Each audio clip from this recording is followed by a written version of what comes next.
The gentleman over here. Just a quick follow-up question to what you just said. To what extent can Tsai develop a robust economy in Taiwan at the same time less dependent on mainland? That's a great question. One could also say, can she sort of bring about a robust Taiwan economy when it seems that the mainland economy is not robust? Yeah. And I think that's the variable that's affecting all economies in East Asia. Yeah. And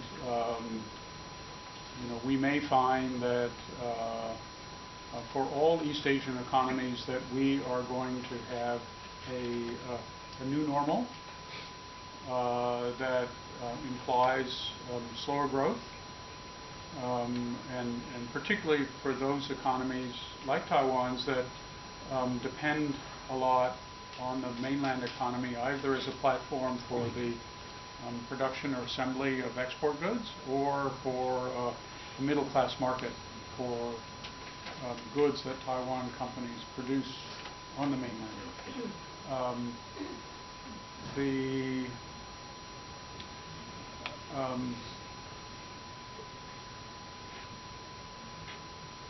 I tend to think that we will know the answer to your question when we see the degree to which the mainland economy revives, and that's probably contingent on Xi Jinping's ability to bring about the economic reforms that he set forth, which I happen to think would be a good change. What about what can she do independent of what happens in Beijing? I mean, they're talking about being less dependent on the economic ties between Taiwan and mainland. And can she, in fact, do that? I'm not an economist. What I do is politics, and I think the past has suggested that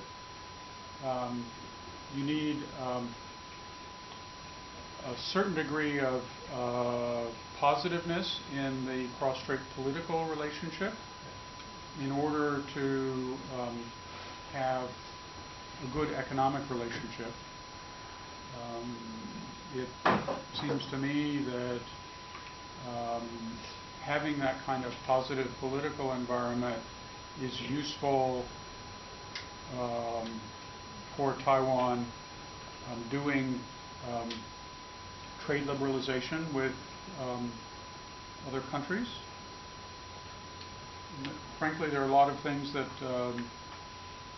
Taiwan needs to do internally in order to do those kinds of agreements, even if China wasn't a factor. I mean, if she wants to do a bilateral investment agreement with the United States, as I say,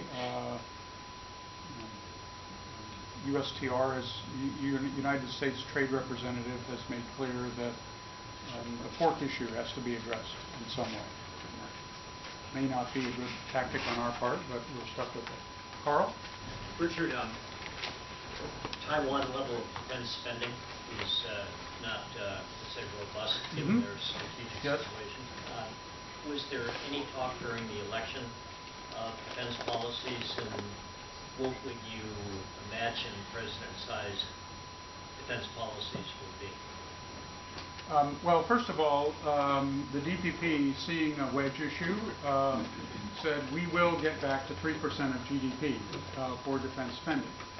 Now, that brings out a certain cynicism in me, because I have confidence that defense bureaucrats in any country, once they're given a percentage of GDP figure to meet, will find a way to meet it.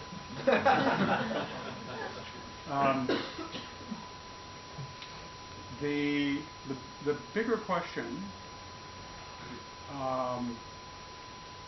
for me is what the money is spent for. I mean, you have to have a certain level of funding to do anything, right? Whether it's have a volunteer army or make sure that readiness is at a high level. But you also have to be spending to the right force structure in a way that addresses the threat environment that exists. You can't imagine a threat environment that would be comfortable. And this is where I think Taiwan has had a big problem, and has assumed, as I understand it, that it would be able to defend the island by controlling the skies over the Taiwan Strait and the waters of the Taiwan Strait. And I think PRC capabilities have developed to the point that that defense strategy no longer works. Among other things, too many Taiwan Air Force runways would be taken out in the first day or two of the battle, and even if you could get the planes up, they would be shot down by increasingly advanced PLA air defense missiles. So the whole character of Taiwan's preferred acquisition of advanced weaponry from the United States and platforms may no longer be relevant. And you have to think in terms of a different approach to defending the island, and one that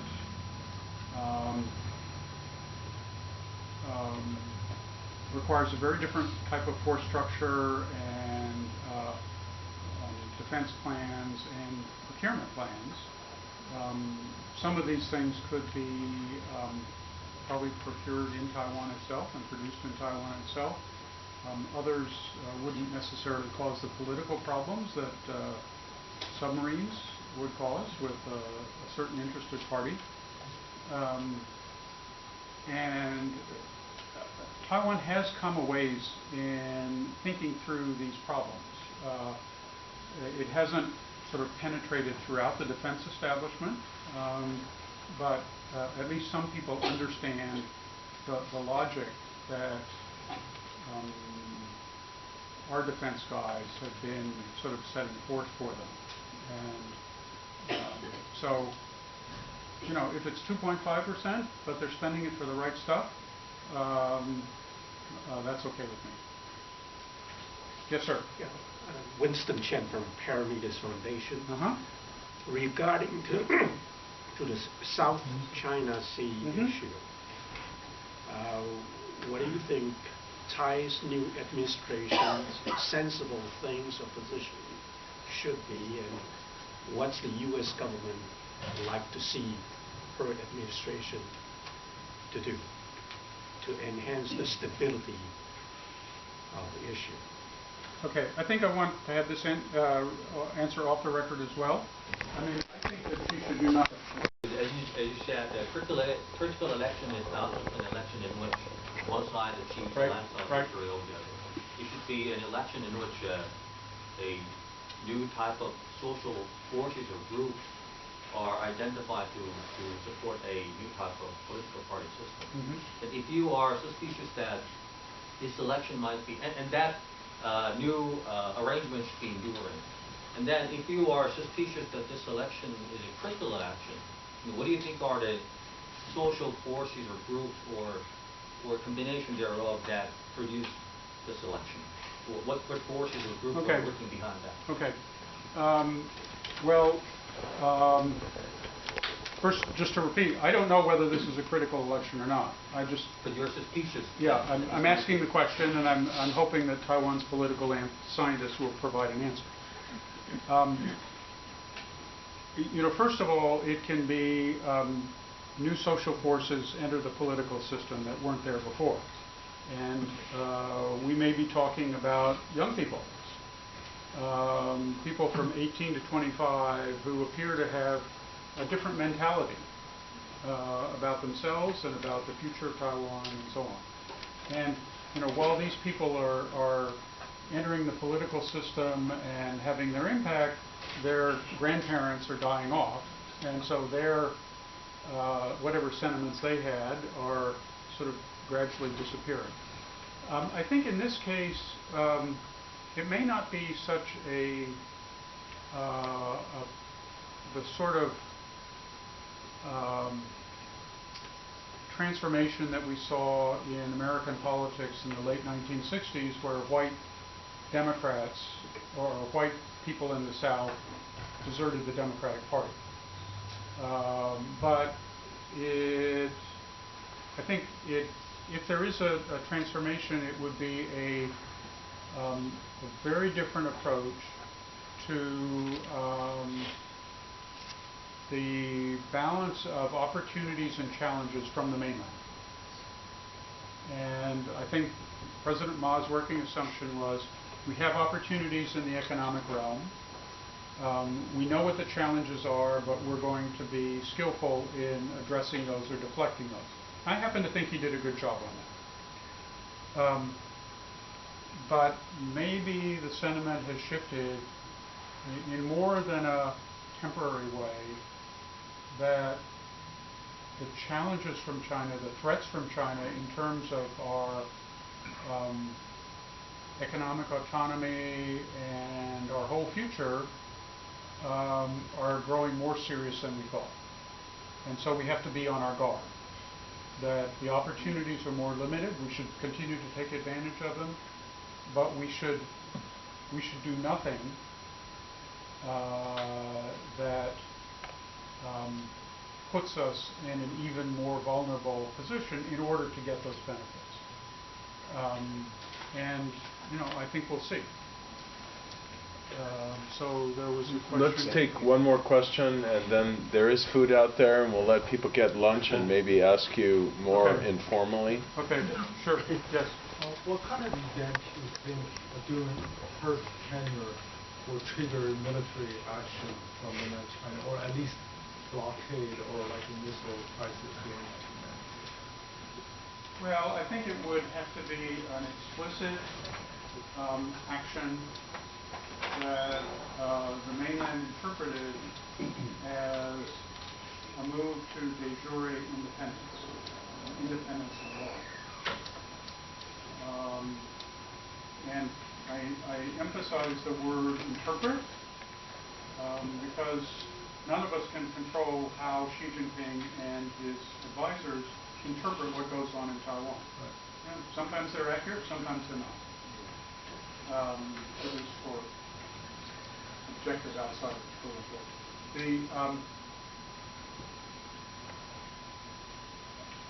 and there were cases in the Chen Shui-bian period where that seems to have happened. The referendum that he proposed for the 2008 elections, I think, was the clearest example of that, and that put the mainland on its guard more than it had been.